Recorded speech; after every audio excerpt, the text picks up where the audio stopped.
আসসালামু আলাইকুম সম্মানিত দর্শক বন্ধুরা, আজকে আপনাদেরকে দেখাবো একটি সিঙ্গেল বাথরুমের কাজ। এই বাথরুমের ভিতরে কি কি পাতানো হয়েছে। আমরা একটি প্যান পাতাচ্ছি, সঠিক নিয়মে কিভাবে আপনারা প্যান পাতাবেন, চারদিক থেকে কয় ইঞ্চি রাখবেন, পিছন থেকে কয় ইঞ্চি রাখবেন, এটা আপনাদেরকে আজকে দেখাবো। দেখুন একটি প্যান পাতানো হয়েছে। এইখানে আপনার এই যে আপনার প্যানের ওইখানে উঁচু আর প্যানের যে নিচের আমরা নিচে রাখছি। আর আমরা কয় ইঞ্চি নিচে রাখছি দেখুন। এইখানে আপনার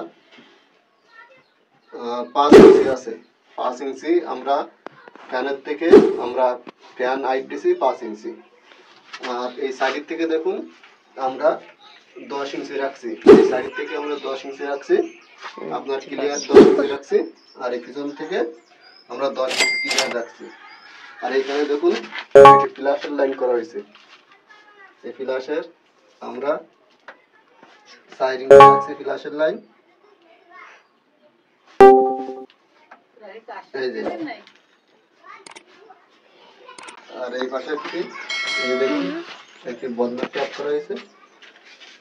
এই যে আপনার একটি বদনাট ট্যাপ, এই যে বালতির ট্যাপ।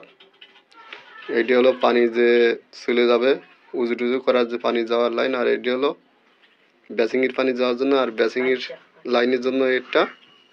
আর এই কোনায় হলো ফ্ল্যাশের লাইন, ওই যে ফ্ল্যাশের যে ফ্যানের পিছনে যে ফ্ল্যাশের লাইন, ফ্ল্যাশ ট্যাঙ্কির জন্য রাখা হয়েছে।